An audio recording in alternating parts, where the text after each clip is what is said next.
준비 찬송 290장 합시다.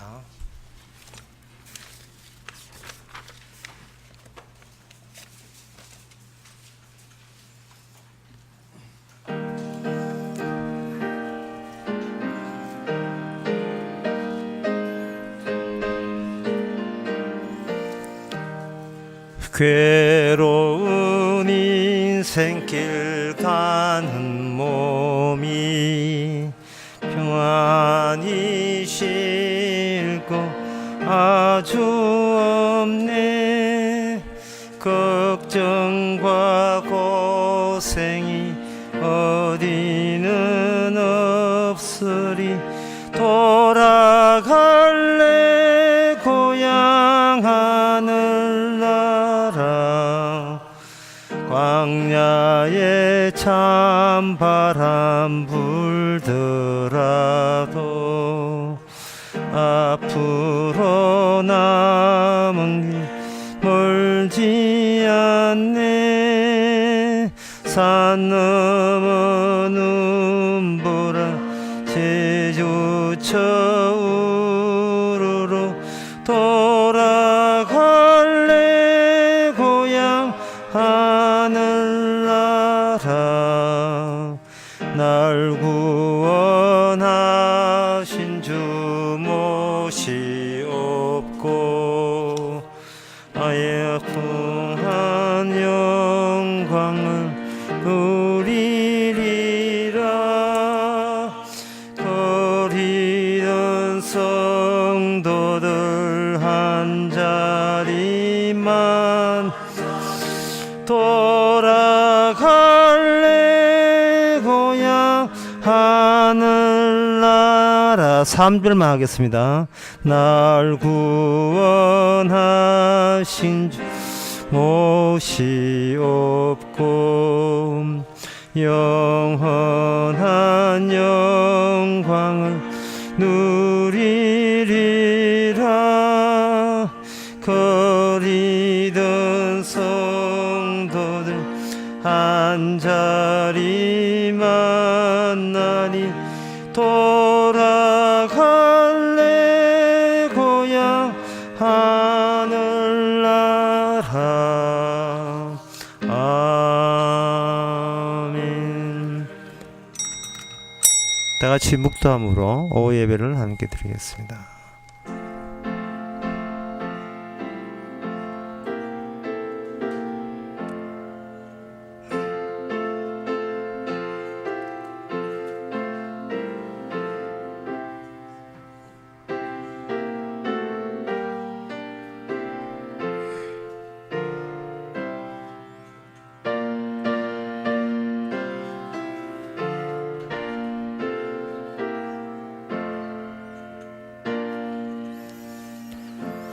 여호와여, 악인에게서 나를 건지시며 강포한 자에게서 나를 보존하소서. 저희가 중심의 해하기를 꾀하고 싸우기를 위하여 매일 모이며 뱀같이 그 혀를 날카롭게 하니 그 입술 안에는 독사의 톡이 있나이다. 하나님, 다 이루었다 함을 날마다 훼손시키고 그걸 방에 놓고 더 보태야 된다고 우기는 그러한 포진된 세계 속에서 사도들이 갔던 그 길을 저희들 가게 하옵소서. 예수님의 이름으로 기옵나이다. 아멘. 찬송가 362장 합시다.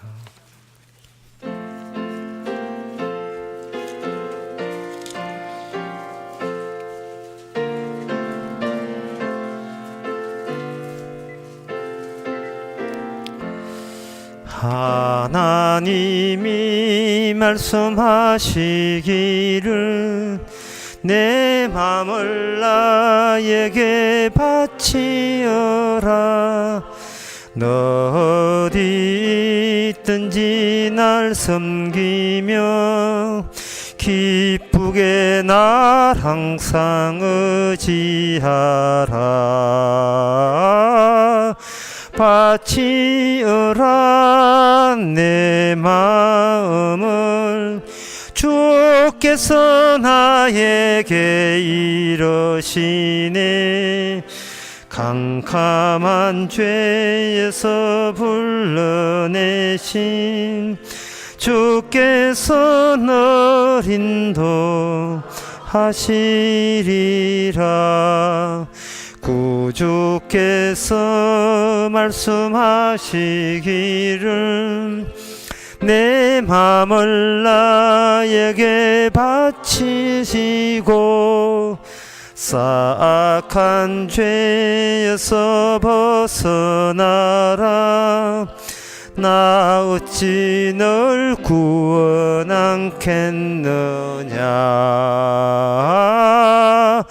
바치어라 내 마음을 주께서 나에게 이르시네. 캄캄한 죄에서 불러내신 주께서 널 인도하시리라. 성령께서 말씀하시기를 가진 바 모든 것 다 맡기고 내 맘도 기쁘게 바치어라. 풍성한 은혜를 더하리라. 바치어라 내 마음을 주께서 나에게 이르시네. 캄캄한 죄에서 불러내신 주께서 널 인도하시리라. 아멘. 이 시간 우리 한마음으로 기도하는 시간입니다. 지난 낮 시간에 제가 재립부 이야기했습니다. 우리의 삶이라 하는 것은 우리가 결단되는 것이 아니고 뒤에서 미시는 분이 계십니다. 그 미시는 분에 의해서 그냥 바다 위에 누우는 것처럼 올라갈 때는 올라갈 때가 있고 또 내려올 때도 내려와야 될 때도 있습니다. 그저 그 진공 속에서 유정하는 것처럼 모든 걸 주 앞에 맡기며 살고자 다 같이 기도합시다.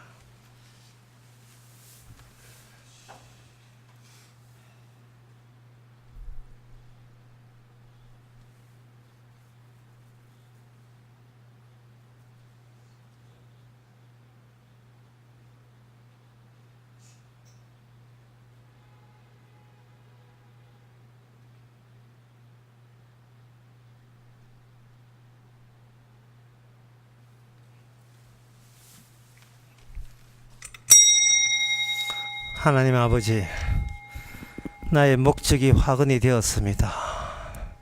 따로 나만의 목적, 나만의 영광, 나만의 위신, 나만의 행복을 계획했었습니다. 그것이 얼마나 현실에 무지하고 어리석은 것인가를 날마다 깨닫게 해주시고 나의 목적이 해체되는 그 안에 주님의 목적만 나타나게 하옵소서. 예수님의 이름으로 기도합나이다. 아멘.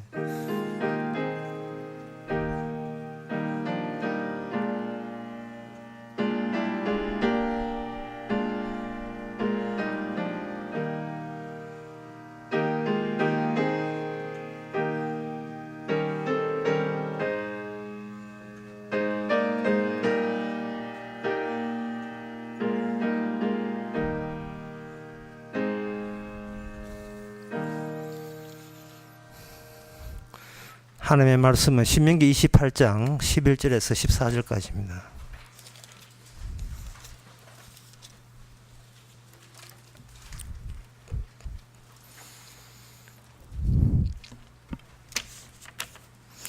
구약성경 304페이지 제일 읽겠습니다.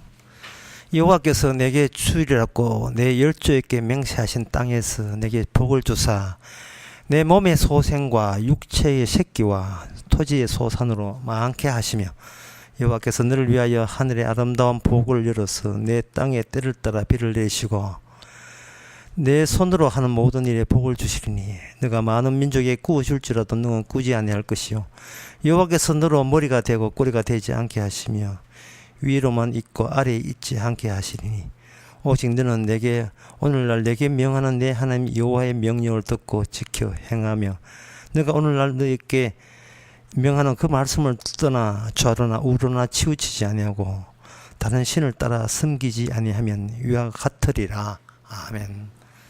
이 말씀이 상당히 난해한 말씀이 되는 이유는 좌로나 우로나 때문에 그렇습니다. 좌우가 성립이 되려면 어떤 길이 특정 가야 될 길이 이렇게 마련되어 있어야 돼요. 요 길이 마련되고 난 뒤에 좌측은 좌측이고 우측은 우측이죠. 그런데 인생을 살다 보면 길은 내가 만드는 거예요. 누가 이게 길이라고 알려주질 않습니다. 따라서 내가 만든 길은 그 좌측과 우측이 내가 만들면서 새롭게 나타난 거예요. 그게 얼마나 이게 일방적인 주장입니까? 주님이 오셔서 길을 만들어 주게 되면 아 저쪽은 가서는 안 되겠구나 이쪽은 안 이렇게 결정이 되겠는데 길을 주님 만들기 전에 먼저 선점해서 내가 길을 만들고 가는 식으로 그런 식으로만 인생을 살아왔단 말이죠. 그 방식에는 다른 방식은 당최 우리는 몰라요. 내가 일을 저질러야 돼요. 내가 저질러야 주께서는 그건 아니거든 자꾸 나오신다 이 말이죠. 근데 내가 일을 저지르기 전에는 주의 뜻은 없습니다. 꼭 낭패 속에서 길이 나와요. 내가 낭패 보지 아니하면 이 길이 주의 뜻이자 하고 착각 속에 그냥 밀어붙이게 되어 있어요. 그걸 방금 이야기하는 걸 두 자로 밀당이라고 합니다. 밀고 땡기고 하는 거예요. 너 하고 싶은 대로 다 해라. 네 하고 싶은 대로 다 방해 놓을게. 이거거든요. 그럼 그럼 나만 손해잖아요. 먼저 알려주시면 우리가 순종해서 실수를 줄이는 방향으로 고집걷도록 가겠습니다. 라고 하는 것이 이제 우리의 죄안인데 문제는 주님께서 나 말고 나 앞에 길을 두시는 게 아니고 바로 내 안에서 엉터리 같은 내 안에서 길을 뽑아내는 겁니다. 내 안을 뽑아내요. 마술사가 마술을 하면서 여기 자 돈 5만 원 있습니다. 없어졌네요. 자 어디 있지? 이렇게 하면 그 관중들이 없어진 테이블 위에서 저기 테이블 밑에 있을까? 저기 있을까? 뭐 찾고 있는데 갑자기 마술사가 와가지고 관중석에 내려가가지고 관중석에 A26번 자리에 앉았는 그 사람이 안쪽에다가 여기 있네 하고 딱 끄집어 낸다 이 말이죠. 물론 그 하기 전에 아무나 5만 원 하면 안 되겠죠. 5만 원 보여주고 거기에다가 특정한 표시를 해가 이거는 이 같은 5만 원 두 번 다시 없습니다를 보여주고 그 다음에 그 5만 원을 관중석에 가서 끄집어 내는 겁니다. 그럴 때 그 5만 원이 언제 이게 갔지 이렇게 되는 거죠. 주님도 마찬가지입니다. 주님의 일은 나 건드리지 말고 제발 나를 건드리지 말고 마련해 주시면 그 주를 따르겠습니다 하는 그런 조건으로 순종할 마음을 하고 있는데 그 길은 너 안에 품고 있는 것이지 너 바깥에 따로 있는 게 아니에요. 여기 본문을 보면 사람들이 여기가 13절에 보면 여호와께서 너로 머리가 되고 꼬리가 되지 않게 하신다라고 할 때에 우리는 선택을 할 마음 준비가 되어 있습니다. 자 보자 어느 게 꼬리고 어느 게 꼬리곰탕이고 어느 것이 돼지 머리고 여기냐 이제 그 해가지고 그래 난 머리를 선택했어 그래 결심했어 자 이렇게 나오더란 말이죠. 그렇듯 이렇게 나오는 것은 그 사람이 출애굽기 4장을 이미 잊어버렸기 때문에 그렇습니다. 출애굽기 4장에서 주님의 기정은 모세 품에서 끄집어내요. 모세야 네 손을 네 품 안에 넣어라. 아니 저를 왜 건드리십니까? 아니 넣으라 하면 넣어라. 알겠습니다. 넣어라. 끄집어내 보니까 문둥기가 되었어요. 다시 집어넣어라. 다시 집어넣고 끄집어냅니까? 멀쩡했습니다.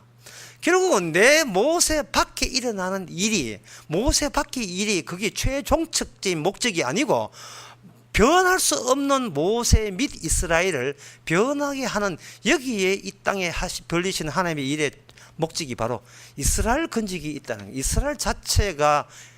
만약 이스라엘 자체가 주님이 개입하지 않으면 자기는 생전 변하지 않아요. 변하라 하면 모델이 없으니까. 따라서 주님께서는 자기 바깥에 난데없이 어떤 징벌과 심판을 해버릴 때 이스라엘 백성들은 착각하게 됩니다. 저들이 얼마나 못되게 굴었으면 저런 저주를 받겠느냐 이렇게 하거든요. 그럼 주님께서 네 이야기야, 네 이야기야. 이 뭐이지 주제 파악. 너 이야기라니까. 저 저주에 너는 한통속이었어. 그런데 그 저주의 불구덩이 지옥구덩이에서 내가 거기에 참여했기 때문에 내 이름으로 너희는 지옥에서 천국으로 벗어났느니라. 그렇게 되면 개인 구원이 주의 일의 목적이 아니고 그 이동하는 과정 속에서 개입하신 그 모습을 영원히 찬양하고 감사하는 그 동네가 바로 천국이라는 겁니다. 제가 지난번에 누가 이야기하면서 그런 이야기 했거든요. 당신 나라 갈래요? 예수님 나라 갈래요? 당신 나라 가고 죽어서 당신 나라 가고 싶습니까? 예수의 나라 가고 싶습니까? 그게 뭐 예수님 나라죠. 그런데 왜 당신은 당신을 포기할 줄 몰라요? 당신의 꿈과 기대와 미래를 왜 포기 못합니까? 지금 당신이 지금 엉뚱한 나라로 가고 있어요. 이런 식으로 가면 그 당신 나라 되는 거예요. 당신 나라. 그 당신 나라가 바로 입만 사는 부자나 지옥이라니까. 나사로가 앞에 부자가 지옥 가도 뭐 말이 많아요. 어떻게 나사로를 보내셔서 어떻게 물 한 방울 주시옵소서. 하여튼 입만 동독돼 있어요. 그게 지옥이 땅 나라가 지 나라예요. 지 나라. 자기 나라니까요. 변화는 우리 힘으로 변화가 일어날 수 없습니다. 우리 앞에 터지는 그 사건이 나와 연루되었음을 우리는 받아들여야 돼요. 연루되었음을. 그들처럼 구원 안 받는, 그들처럼 지옥 안 간다고 좋아하지 마시고, 누구십니까? 저들을 저렇게 만든 거. 그러니까 누구십니까? 저렇게 만든 분 누구십니까가 우리를 구원하신 분이거든요. 그렇다면 우리가 분리되는 그들이라는 그들이 사실은 우리하고 차이 나지 않아요. 이게 이제 그 복음 전거에서 제일 어려운 부분입니다. 저놈은 나쁜 짓 해서 벌 받고 우리는 복음 믿어서 구원받다. 이래 분류가 되면 안 되고, 저들이 하는 짓이 지금 내가 하는 짓과 일치되고, 따라서 인간 대 인간의 자질과 능력의 차이는 전혀 구원의 차이가 아니에요. 그런데 차이라면 차이는 주님이 본인이 갖고 있어요. 그 차이는 내놓을 때까지 몰라요. 누가 구원받을지 누가 지옥 갈지 그거는 우리끼리 비교하거나 알 수가 없게 만들어버려요. 따라서 불신자에게 주어지는 그 일은 인간의 눈으로 봐서 알 수 없는 요소들로 심판을 하기 때문에 벌받아서 심판받는 소리는 일체 해서는 안 된다 이 말이죠. 그건 우리가 이미 상식적으로 알잖아요. 선악과 따먹었으니까 나쁜 데서 벌받고 착한 복 받는다. 이미 안다면 그런 식으로 구원이 된다면 그 사람 자기 자신은 변화되지 않는 겁니다. 그거 말고 다른 거예요. 그거는 이스라엘 백성들 몰랐어요. 누가 아느냐? 모세도 몰랐습니다. 모세가 하나님과 동행하면서 그 과정 속에서 새롭게 알게 된 겁니다. 저쪽을 치는 것과 모세 본인을 치는 것과 동일한 침이고 동일한 파괴라는 사실을 모세가 받아들입니다. 누가 감히 구원하신 하나님 앞에 누가 감히 설이요? 아무도 설 자격은 애초부터 그들에게 없었다는 것이 확정되는 겁니다. 그래서 오늘 본문에서 복을 받는다 할 때 복 좋아하지 마시고 이렇게 생각하십니다. 자신의 우리의 죽음이 선행되어야 된다는 거예요. 구원받은 사람은 죽음 속에서 구원받은 사람이지 멀쩡한 채 구원받은 사람이 없습니다. 죽음은 모든 것을 카오스, 혼란으로 몰아넣습니다. 너, 나라는 그것이 이 개념이 있기 이전의 상태로 돌리는 거예요.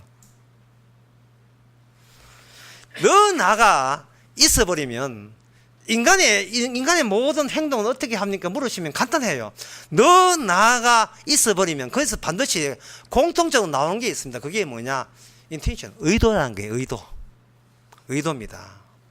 인간의 모든 의미는 내 의미에 이미 붙잡혀 있어요.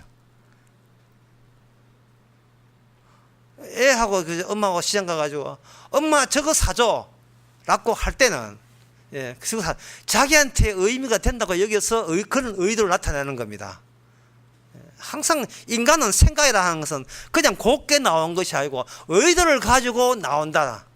그 단순한 이야기를 철학에서는 현상학이라고 합니다. 후스의 현상학이 바로 그 이야기예요. 인간은 의도 없는 행동은 나오지 않는다. 그럼 의도는 어디서 나오는가?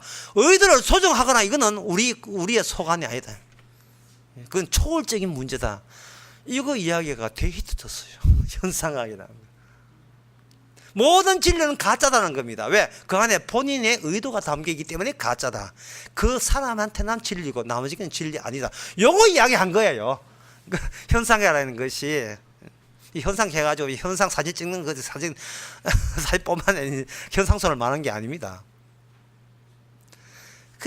따라서 주님께서는 자기 백성을 데려갈 때 모든 의도를 다 끄집어내면서 그 사람들의 자신의 본성은 뭐로 구성됐는가를 되돌려보게 하는 겁니다. 그러면 그 의도를 어떻게 끄집어내냐? 자, 이스라엘 백성아 모여라. 네 숨은 의도를 이실고 짓고 하라. 뭐 이렇게 하는 게 아니고 의도 나 의도 없습니다. 주님의 영광밖에 없습니다. 하고 시침이 딱 되는 인간에게 갑자기 물이 없는 것을 몰아넣어버려요. 갑자기 양식이 없는 것을 몰아넣어버립니다. 그럼 뭡니까? 이러면 뭔 삽니다. 이러면 내가 주님을 섬기지 못하잖아요. 누가 섬기라 했어요. 니는 주님 섬길 때 섬기는 의도를 포함하고 섬기거든. 인간들은. 예? 인간들은 모든 의도 없이 행동하지 않잖아요. 주님 영광 돌림 찬양합니다 할 때 다 의도가 있어요. 다 더러운 의도라니까요. 그게. 그래서 주님께서는 그 의도를 그냥 있어서는 안 되기 때문에 그 의도가 끊어진 그 상태를 뭐라고 하냐면 그게 의미가 되는 거예요. 이건 주님이 개입할 때 의미가 되는 겁니다. 인간은 자기가 의도를 가지고 후차적으로 이건 내 의미야, 내 존재의 이유야 라고 그걸 수용하거든요. 근데 주님께서는 인간이 의도를 통해서 나오는 의미 말고 저부터 어린 양을 보낼 때부터 하나님이 개입할 때부터 하나님 고유의 하나님만 아는 의미를 그들에게 심어줘 버립니다. 그러면 이 두 층이 겹치게 돼요. 겹치가 맨날 싸워요. 나의 의도와 주님의 의미와 이게 한순간도 이거는 조용할 데가 없어요. 늘 이게 투쟁하게 되어 있습니다. 근데 그 투쟁할 때 그 투쟁과 그 쟁투와 다툼이 그게 무의미한 게 아닙니다. 거기서 복이라는 것이 과연 내 행함으로 복 받느냐 아니면 동행하시는 분으로 복이 오느냐 그것을 늘 깨닫게 됩니다. 내 행함으로 복을 받을 경우에는 그 복이 나의 의도와 합치된다고 오해하게 되지만 내 행함이 아니고 주님의 동행하신 분으로서 만약에 복이 주어진다면 저 아니에요. 이런 복 받을 적이 없어요. 이렇게 손살에 치면서 살아가게 되는 거예요. 손 차면서. 어제 잘 때 시원했거든요. 주님 이런 복을 주시면 아닙니다. 지금 가을 안 됐어요. 왜래요? 근데 지금 열대 야돼야 돼요. 35도 돼야 됩니다. 오늘 또 밤잠 못 자가지고 이 뒹굴다가 2시간 자고 나와야 됩니다. 오늘 왜 이렇게 시원해요? 주님 뭐 잘못된 거 아닙니까? 이렇게 살아가는 사람 못 봤습니다. 일단 콜 받으면 줄 거면 콜 받고 이 두 개 더 받고 이런 식이 된단 말이죠. 자, 오늘 보면 어렵다는 말은 여기 축복부터 먼저 나오니까 하나님께서 그들을 이제 계속 오해케 하는 거예요. 뭐라고 되어 있냐 하면은 네가 머리가 되고 꼬리가 되지 않다 할 때에 덥석 무능도예요. 그렇지 좋으신 하나님이 그렇게 좋은 복 줄 줄 알았어요. 제가 원래 이거 원했어요. 머리가 되지 않고 꼬리가 또 되지 않고 머리가 되는 거 이거 원했습니다. 이렇게 나온다 이 말이죠. 성경 말씀을 주는 것은요, 율법을 주는 것은 내 속에 율법을 못 지키는 어떤 요소가 있는지를 발견하기 위해서 도구로 율법을 주는 거예요. 여러분들이 만약에 호텔에 가서 고급 식당에 가서 스테이크를 시킬 때 기본적으로 쟁반 주고 포크와 나이프 주잖아요. 그런데 촌에서 요새는 그런 무식한 사람 없습니다만 일부러 막 과장되게 예든다면 어떤 촌사람이 앉아가지고 그 포크와 쟁반 거기 요리 다 한 줄 알고 그거 뜯어먹고 있는 사람이 있으면 그거 안 되지요. 아직 요리가 안 나왔는데 포크는 도구잖아요. 율법은 지키라고 준 게 아니고 도구예요. 쓰라